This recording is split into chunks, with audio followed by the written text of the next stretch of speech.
Hello friends, welcome to Technical World.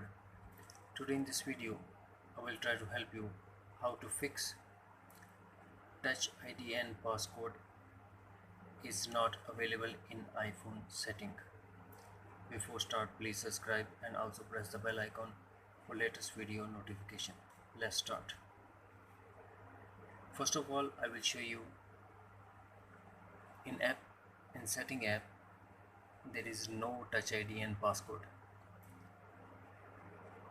Now go to the solution.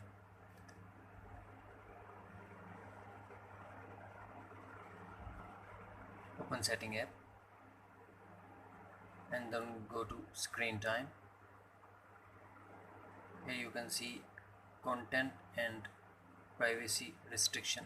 Tap on it, scroll down. Here you see passcode changes. Tap on it and select allow.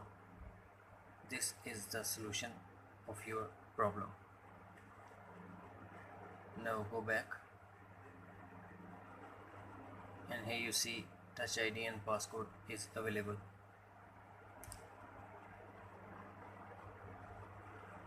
With this easy step you can find out your problem solution. Thanks for watching. Please subscribe. Take care. Bye bye.